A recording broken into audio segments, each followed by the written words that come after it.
অনেক কান্নাকাটির পর তারপরে অবশেষে রান্নাটা কমপ্লিট করতে পারলাম।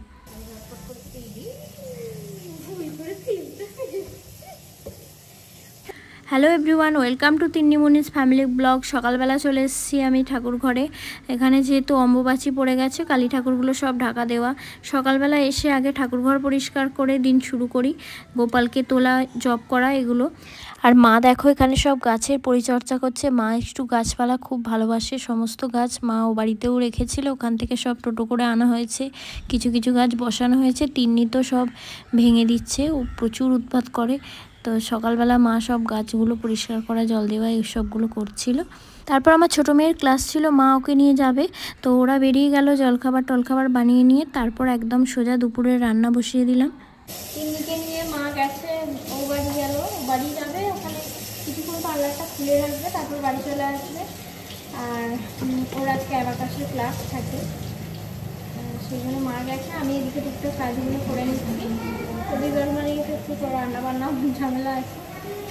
এই যে এখানে আমি এখন জলটা তুলে নিচ্ছি, আবার জলটা তোলা হয়নি, সকালবেলা মা তুলে নিয়ে আজকেই তোলা হয়নি। আমি ঝটপট করে তেল ভুল করে তেলটা কথা বলতে গিয়ে তেল ফেলে দিচ্ছিলাম। আমাদের বাড়িতে অ্যাকোয়াগার্ড থাকলেও অ্যাকোয়াগার্ডের জল সবাই খায় না। তিন্নি তো একদম খেতে পছন্দ করে না, মাও খেতে ভালোবাসে না, তো একটু কষা কষা লাগে বলে খাই না। সেই জন্য আমরা ডাইরেক্ট কলের জল তুলে রাখি। আমি তো যা পাই তাই খাই, তিন্নির বাবা এরা সব ওই জলই খায়। কদিন যেভাবে গরম পড়েছিল, এখন একটু গরমটা ওরই মধ্যে কম আছে। বোতলে জল তোলা হয়ে গেছে, কারণ আমি চিকেনটা রান্না করবো, চিকেনটাও ধোয়া হয়ে গেছে,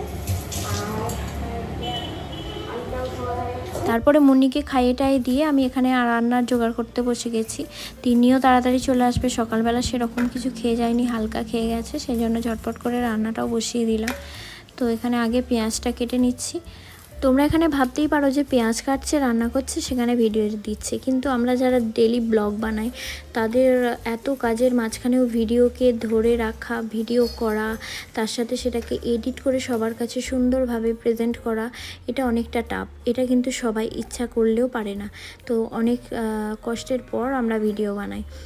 পেঁয়াজ কাটতে কাটতে দেখো আমি অঝরে কেঁদে যাচ্ছি, কারণ হচ্ছে পেঁয়াজটা যদি কেটে জলে ভিজিয়ে রাখতাম হয়তো এত চোখে জল আসতো না, এত টাইম ছিল না, সেই জন্য তাড়াতাড়ি ছাড়াচ্ছি, কাটছি, তো সমানে চোখ দিয়ে জল বেরিয়েই যাচ্ছে। আমি সবসময় বটিতেই কাটি, কারণ হচ্ছে ছুরিতে আমি সেরকম কাটতে অভ্যস্ত নয়, ছুরিতে আমি পারি না। অনেকে দেখেছি ছুরিতে খুব সুন্দর কাটে। তো যাই হোক, যদি আলু ছাড়ানো থাকে বা কিছু টুকরো করা, সেগুলো ভালো লাগে। বটিতে আমি অনেক তাড়াতাড়ি সবজি কাটি। আমার সব জোগাড় করা হয়ে গেছে, আমি এবার রান্নাটা বসিয়ে দিই। তিনি এখনও আসেনি, দেখতে থাকো ভিডিওটা। আমি রান্না এখানে বসিয়ে দিয়েছি। এখানে আমি মাংস দিয়ে আলু দিয়ে একটা ঝোল করব। তো দেখো কড়াইয়ে তেল দিয়ে দিয়েছি, ঝটপট করে রান্নাটা করব, অত সুন্দরভাবে করার সময় নেই। তো যতটা পারবো টপাটপ করে নেওয়ার চেষ্টা করছি, কারণ তিনি এসেই খাবো খাবো করে আর কি, খিদে পেয়ে যায়, অনেক দেরি হয়ে যায়, 12:30 প্রায়। তো আলুগুলো দিচ্ছিলাম, আমি ভীষণ ভয় পাই, অনেকবার আমার হাত পুড়ে গেছে, সেই জন্য তেলটা ছিটকে ব্যাকে আসে, তো একটু দূর থেকেই দিচ্ছিলাম। দারচিনি, এলাচ, লবঙ্গ সব আলাদা আলাদাভাবে ছিল, একসাথে করা হয়নি, তো সেই জন্য পটাপট করে ওখান থেকেই সব দিয়ে দিচ্ছি চটজলদি। তো দেখতে থাকো রান্নাটা। দুপুরের রান্নাটা মা প্রতিদিনই করে যায়, রবিবার দিন বেশি আমি করি, কারণ হচ্ছে রবিবারে তিন্নির ক্লাস থাকে, মা ওকে নিয়ে ফেরে, তো সেদিনটা মা দুপুরের দিকে বাড়িতেই থাকে, তো রান্নাটা আমিই বসিয়ে দিই। বাবা তখনও ফেরেনি আর কি, তো ওর পরের দিন ভোরে আসার কথা। সত্যি কথা বলতে কি, তিন্নির বাবা ছিল না, বাড়িটা যেন ফাঁকা ফাঁকা লাগছিল। ও 2-1 দিনের জন্য গেলেও আমার একদম ভালো লাগে না। ও আমার হাজব্যান্ড কাম বন্ধু, মানে বন্ধুত্বটা আমাদের এমনই, আমরা মাঝে মাঝে ঝগড়া করি, মারামারি করি, সমস্তটাই চলে আর কি। তো না থাকলে বুঝতে পারি যে কীরকম একটা লাগে। তো যাই হোক, ওর জন্য আমায় আলাদা করে রান্নাটা করতে হয়। ও পাতলা এরকম হালকা ফুলকা খেতে চায় না, একটু টেস্টি করতে হয়। তো রান্না করছিলাম আর ওর কথা ভাবছিলাম। ওদিকে দেখো পটলের পোস্ত হচ্ছে, কারণ বাবা চিকেন খেতে চায় না, আর বাবার তো খাসির মাংস চলেই না, তবুও একটু আধটু খায়, তো সেই জন্য বাবার জন্য আর একটা আলাদা কিছু করতে হবে। তো সে করে নিলাম, একটু পটলের পোস্ত করছি, আর চিকেনের ঝোল হবে, আর একটা কিছু চাটনি করতে হবে। 1-1.5 ঘন্টার ভিডিওকে আমরা সেটাকে 7 মিনিট 8 মিনিটে দেখাচ্ছি।